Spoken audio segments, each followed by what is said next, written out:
Assalamualaikum warahmatullahi wabarakatuh. Waalaikumsalam warahmatullahi wabarakatuh. Bagaimana kabarnya anak-anak? Baik. Sebelum pelajaran ini dimulai, alangkah baiknya kita membaca doa. Bismillahirrahmanirrahim. Raditu billahi rabba wa bil islami dina wa bi Muhammadin sallallahu alaihi wasallam nabiyya wa rasula. Rabbi zidni ilma warzuqni fahma. Rabbi israh li sadri wa yassir li amri wahlul 'uqdatam min lisani yafqahu qawli. Amin ya rabbal alamin. Baiklah, ada yang tidak masuk hari ini? Oh ya, terima kasih.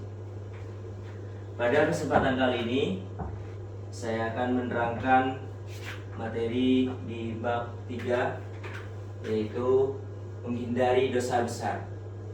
Dosa besar yang termasuk dari dosa besar ialah membunuh, liwat, LGBT, mencuri, memakan harta anak yatim, korupsi, dan juga yang lain.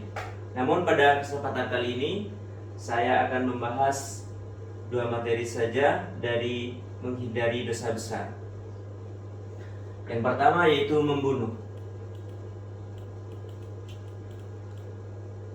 Membunuh merupakan perilaku yang dilarang oleh Allah dan termasuk bagian dari dosa besar. Dan juga membunuh merupakan larangan secara agama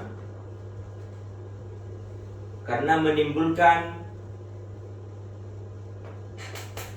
kekacauan dan juga terhadap psikisnya dari orang yang melakukan pembunuhan. Terus di sini kami yang akan jelaskan yaitu larangan membunuh. Yang pertama, terus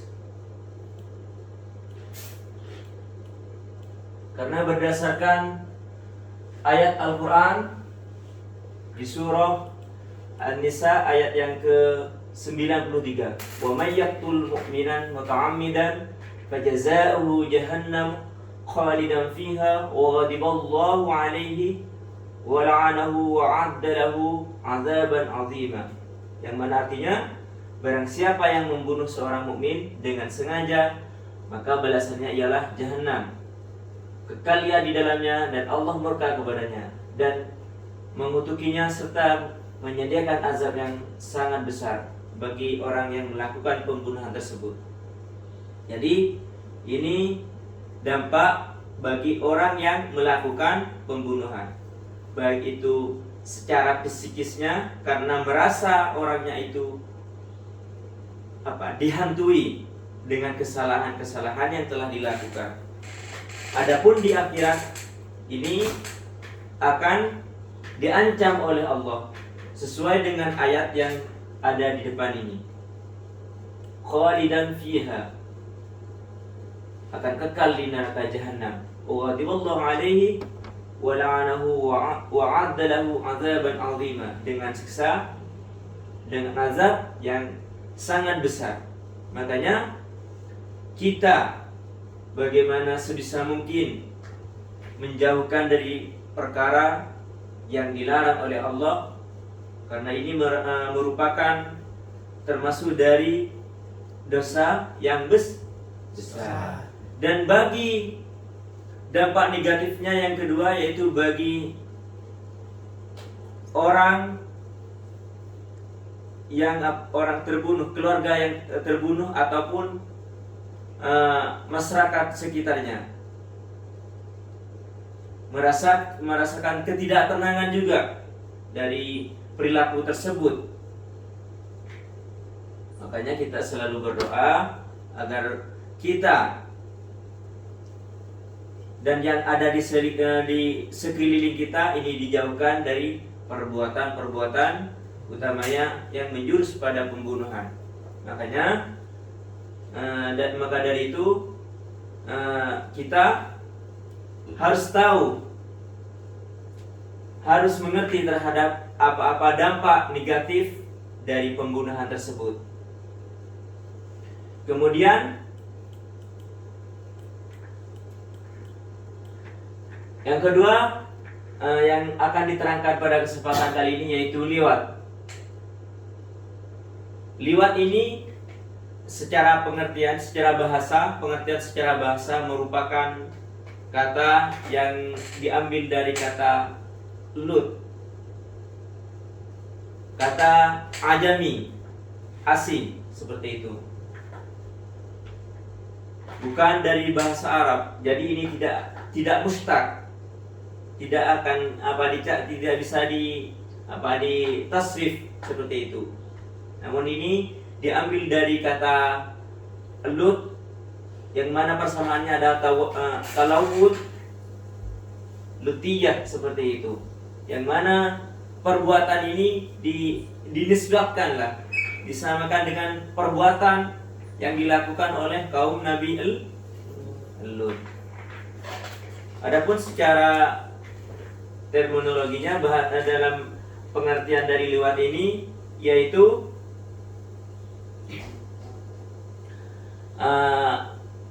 kalau di bahasa Indonesia dengan homoseksual, di bahasa Inggris homosexuality atau sodomi, ini bisa dikatakan seperti itu pengertian liwat ini.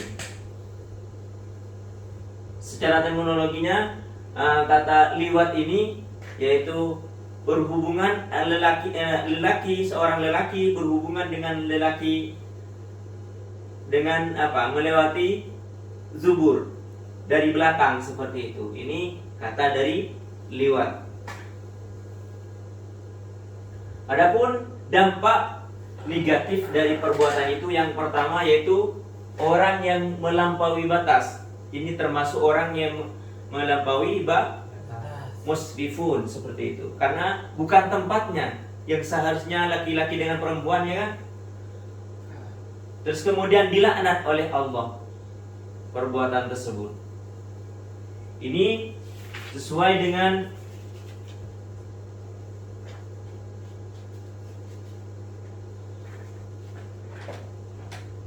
dilaknat oleh Allah karena termasuk bagian dari perilaku yang jijik, seperti itu. Sesuai dengan firman Allah di surah Al-A'raf, wa luton iz qala liqaumihi atatuna al-fahishata ma sababakum biha min ahadin minal alamin. Yaitu termasuk fahishi. Kemudian daya rusak lebih besar daripada zina. Karena ini, kalau zina itu kan cuma keharmonisan keluarga dan juga merusak keturunan. Akan tetapi kalau liwat ini merusak spesies manusia, karena tidak bisa berkembang seperti itu. Kalau zina bisa berkembang, tapi merusak keturunan juga keharmonisan di dalam keluarga. Kalau liwat ini kan tidak akan berkembang seperti itu, kan laki-laki dengan laki-laki. Ini yang terjadi dulu pada zaman Nabi Lut. Makanya kalau kita pernah nonton film The Pompeii, itu ada seperti itu kejadian dulu. Kemudian sebagai yang terakhir, kaum perusak dan zalim, seperti itu. Mungkin ada pelajaran ini saya akhiri. Ada yang mau bertanya? Ada yang tidak mengerti? Silakan. Iya. Saya mau bertanya tentang pembunuhan. Ya, pembunuhan. Iya. Gimana tadi yang pertama ya? Iya. Silakan. Bagaimana jika saya membunuh orang karena membela diri saya sendiri? Contohnya seperti saya mau dirampok oleh orang. Iya. Lalu saya membunuh orang tersebut karena saya membunuh diri saya sendiri. Apakah saya akan masuk dalam rekanan tersebut? Oh, ada kriteria tersendiri mengenai ini, dan juga ada hukum yang menjembatani bagi orang yang membela dirinya seperti itu.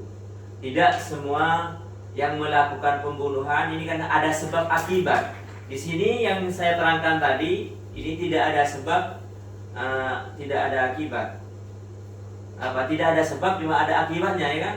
Kalau membela diri, membela harta dan membela keluarga, utamanya seumpama istrinya yang mau diganggu oleh orang, itu bisa kita membelanya seperti itu. Sebisa mungkin kalau orang itu tidak mengancam, kita tidak mengancam terhadap nyawanya, kita tidak jangan kita langsung membunuhnya.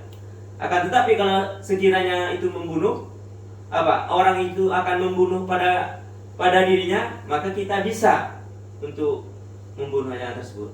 Ya. Terima kasih atas pertanyaannya. Mungkin pelajaran hari ini akan saya akhiri.